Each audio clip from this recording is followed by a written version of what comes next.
You're not supposed to understand how the world works. You're watching Making Sense with Robbie? Let's get started. When my brother was a teenager, he went to the Warp Tour, and there was like this PETA exhibit. And so they were showing these videos of slaughterhouses. And my brother watched this, and it really had an effect on him. And he became a vegetarian, and I think he didn't eat meat for like 10 years after seeing these videos. And I saw the same videos, I didn't like watching it, but it didn't really have much effect on me. Like, it didn't make me feel bad about eating meat. It didn't make me change my mind about eating meat. So there is like this difference between people, right? Like, there's some people who will see something, and it will click with them, and it's going to change their behavior, whereas there's other people who might not have the same effect. But I hazard to guess that if most people truly understood how that meat that you buy at the grocery store came to be, and I don't mean just like watching a video on the internet or something, I mean like actually having to, be in that factory farm, like picking up the chicken, like maybe putting it on the machine, watching it get processed. But I imagine there would be a lot of people who would think twice maybe before they ate chicken. In a previous video, I also talked about artificial vanilla flavor and how it comes from beaver butts. And you probably eat some vanilla flavored foods and you don't think much about it. But what if you actually had to see that and you saw where the vanilla flavor came from? It just seems like that wouldn't be very appetizing. That wouldn't be satisfying for most people. I imagine seeing that would be like, okay, I'm okay to avoid artificial vanilla flavor from now on. Another thing too is your clothes. Where do clothes come from?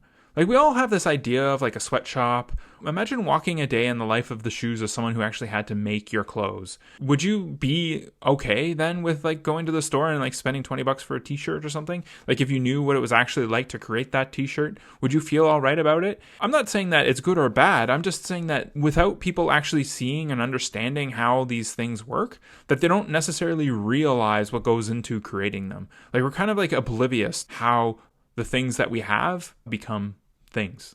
In a lot of ways, there's this very distinct separation from the things that are the things that we consume and how they come to be. So you go to the grocery store and you go to the meat section and you look and you have this meat and it's on this piece of styrofoam and it's wrapped in saran wrap. And you pick it up, you put it in your basket, and you bring it home, you cook it, and then you eat it. You don't really think much about it. What was the process? That once was a living thing. How did that living thing look?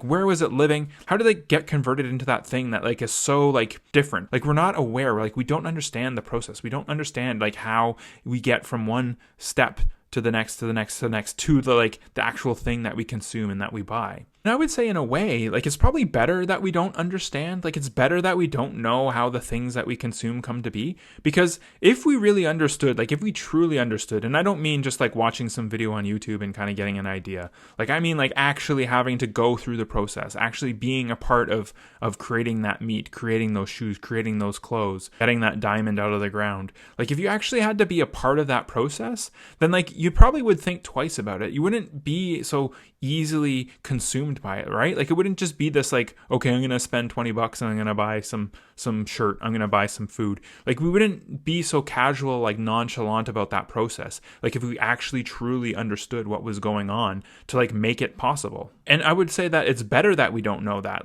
Maybe it's not better for us, maybe it's not better for humans and humanity, but it is better for the system. It's better for the system that we don't understand how the different parts work together, how one thing becomes another thing. Because if we did understand, then maybe we'd have to think differently. Maybe we'd have to behave differently. And so I imagine that some people would be able to just keep on going on with life the way it is if they understood how everything worked. But I imagine most people or a lot of people would start changing their behavior. They would do things differently if they truly understood. If they were truly a part of the stuff that they consume, of the world that they are a part of. If they really understood what went into making those things, the negatives and the positives and everything, then that might make them change their behavior. It might make them behave differently. But again, it's the more awareness we have of how things work, the more difficult it is maybe for us to accept it. Everywhere along those supply chains, there's something that's a little bit messy. There's something that's a little bit dirty. There's something that we wouldn't maybe be comfortable with if we had to do it ourselves. And I had this friend a long time ago. She was really into how chocolate was really exploitative and how slaves even created chocolate. She investigated it. She had an organization. She used to sell fair trade chocolate.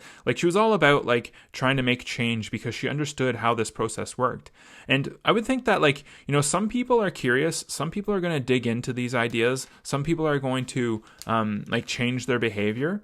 and other people won't. But, for the most part, like, people don't have an incentive. They're not interested. They're not curious about figuring out and understanding how these things work. And so, like, if they were maybe forced to see it, to understand it, then maybe that would have an effect on them. But, like, in a lot of ways, like, people can just pretend it doesn't exist because they don't think about it. They just kind of go about their day and they don't think about how the things that they have, like, how the process of getting those things came to be, like, how we get from step 1 to step 10 or whatever it is. So, in a lot of ways, people kind of ignore this stuff. They're not aware of it and they don't dig in. They don't try and figure it out. But, like, if we became aware of all of this stuff, then, like, maybe a lot of people would change their ways. They would be less comfortable with the way that the world is. And I'd suggest that, like, if we all knew how the world truly worked, like, if we all had a really clear, like, understanding of the processes, then probably we wouldn't be okay with it anymore. We would probably change the world right away if we all knew how it worked. If we all understood the process, if we all understood how the things that we consume every day come to be, then probably we wouldn't be all right with it anymore. We would change the way that we behaved. We would ask for better. We would ask for different, and maybe that would change the world. And so that's kind of what I want to leave you with today. It's part of the reason why the world works, or part of the reason why things continue to work and exist, is because we don't understand. We don't see the messes that exist in the supply chains. We don't see the exploitation. We don't see, like, the grime or the dirt or the nastiness of things. And so, like, we're okay to accept it and be okay with it and just sort of let it be. But, like, if we truly did understand, then maybe we would have to change. Maybe we'd have to do something different. And so that's what I want to ask you is, like, do you understand, like, how the things that you get come to be? Are you okay with that? Like, would you be willing to change it if you could? Let me know in the comments below. If you found this interesting or entertaining, click that like button. If you are curious about learning how to think but you don't want to be told what to think, click that subscribe button. You've been watching Making Sense with Robbie. Thanks for watching, and we'll talk next time. Goodbye.